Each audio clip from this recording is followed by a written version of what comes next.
We've already ploughed in many hundreds of hours of gameplay into these games, and they're really functioning a lot like Wii Sports and Wii-Sports Resort. That combination of simplicity and sort of multiplayer action that means we keep coming back to them.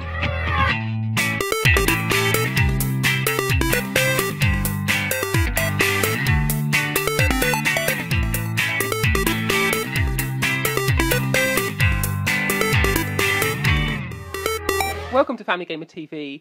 Now we've got our hands on a Wii U, which we've been trying out with the kids, playing in particular the Nintendo Land game that's packed into the Elite version of the console.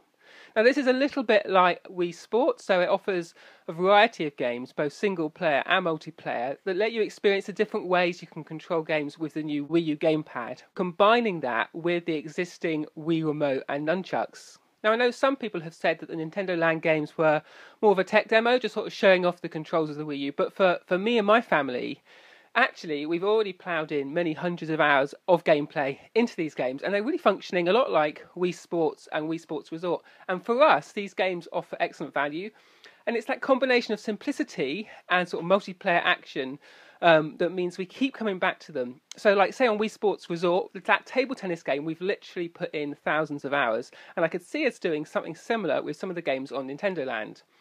Now one game in particular, as you can see here, is Metroid Blast. Now this is a game where 4 people play a first-person shooter on the screen using Wii remotes to point and shoot and nunchucks to move around. And a 5th player picks up the Wii U gamepad and controls a spaceship and is flying through the world. Now this not only means that you can play 5 players at one time, but it also opens up all sorts of different strategies and ways of playing together that previously just weren't available. And for me, it really feels like that sort of Laser Quest, real world, ducking out from behind a corner, shooting, seeing who's there, and collaborating with that player who's playing and controlling the spaceship to progress through levels. Now you can play this cooperatively in a sort of a story mode, but you can also play this competitively. Now that's where I think it really takes off, and that's where I could see us playing this for many years to come. Now another competitive game on Nintendo Land is Mario Chase. It's really simple. 4 players who are the seekers, and you have 1 person who's hiding, so it's a game of hide and seek. But the clever thing is that the person who's hiding on that Wii U controller has a map, and so they can see where all the seekers are, and so as they get close to them, they can duck out and go and hide somewhere else. Now the people who are trying to find the player use the Wiimotes held sideways, and my kids soon discovered that what they had to do is really work together, shout out what zone the hiding player is in. So sometimes they'd leave one of them as a sort of lookout in the central space, seeing if they could see the hider. Sometimes they'd run around in a pack, just trying to chase him down. And other times they'd each take a different coloured area in an effort to track down the hiding player. I really like it, and there's some really nice touches in the way that the person who's hiding, it uses the Wii U controller's camera to put a picture of them up on the screen so you can see what their expression is looking like. And it's actually, we found my son gave away quite a lot of information. Like when we were close to him, his expression got slightly worried, and so we could sort of look at that screen and tell how close we were and then stay in that area. So I could see our family playing this for quite a long time. Now another game we've been enjoying in Nintendo Land is similar to that Mario Chase. It's called Luigi's Ghost Mansion, and it works in a similar way in that 1 player has the Wii U gamepad and the other 4 players use the Wii remotes. You're set in a house, and the ghost has to try and catch the sort of ghost hunters. Well, the ghost hunters have to use their torches to look around the mansion to try and find the ghosts.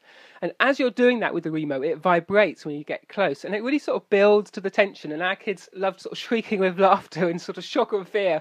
And there's a lot of strategy here. So as you play the game, you realise that you have to work as a team, because if one of you attacks the ghost on your own, he can quite easily get around the back and grab you from behind. But there's 2 of you, you can watch each other's backs. And so the kids worked out their own sort of ways of playing. And again, the more we've played it, the more we've enjoyed it, particularly playing in a family with all 5 of us can play together. And that's not often that we can do that with games. It's usually a sort of 4-player limit. So again, we've really enjoyed Luigi's Ghost Mansion. Now, a game my daughter really liked on Nintendo Land was Pikmin Adventure. So this takes the Pikmin characters and sort of that garden environment, but you play collaboratively. So again, 4 of you on the Wii remote controllers and 1 of you on the Wii U gamepad work together to get through the levels to attack the various sort of enemies in the garden. And as you progress, there's various power-ups and things to discover, and there's a real sort of sense of exploration. But here it's a real focus on teamwork. So the player on the Wii U gamepad has to coordinate play and sort of direct where the different players go. And the players on the Wii remote controls have to protect that central player as well as attacking the enemies in the world. It's quite a nice take on that Pikmin strategy, and that's not a game my kids have played before, but they got a lot out of this. That takes us on to another game in Nintendo Land, which is Zelda Battle Quest.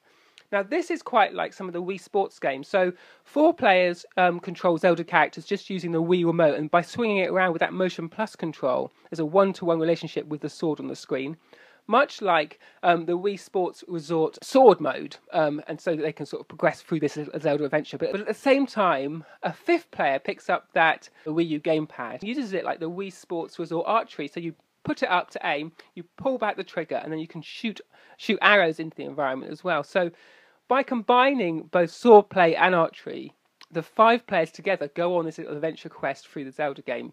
It's quite a nice experience. It slowly gets steadily more difficult, and my kids are really enjoying the challenge there. So as well as those multiplayer games, there's a whole variety of single-player games, sort of balloon quest where you have to blow wind with the stylus, a dance rhythm action game, and a variety of sort of racing and battling games as well. Now, I've been really impressed with Nintendo Land. I think coming from a family who's really enjoyed Wii Sports and really enjoyed Wii Sports Resort, I think there's more to this than just a set of sort of tech demos, or more than this than just a demonstration.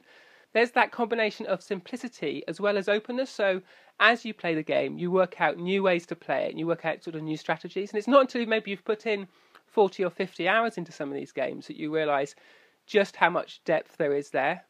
But it's interesting how Nintendo Land is doing a lot more work for the Wii U here. You know, there's a greater breadth of games that you're playing, so it's not quite as simple and as direct as the Wii Sports Resort. So, you know, a grandparent or someone coming in to pick it up will need a little bit of explanation to play it.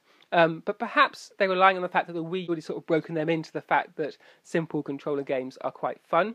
But also, I like the way that it introduces new players to all these different Nintendo franchises. So once players have experienced Nintendo Land, they're already up to speed with Luigi, Mario, Metroid, Pikmin and Zelda. And I think they're much more likely then to graduate onto those old or new games in those franchises, whether they're picking up existing Wii games or whether they'll jump on with 3DS games of some of those characters, or potentially some of the new Nintendo Wii U games that will be coming up in the future. So there you go. That's my family gamer review of Nintendo Land, and we'll be back with more Wii U reviews and updates soon.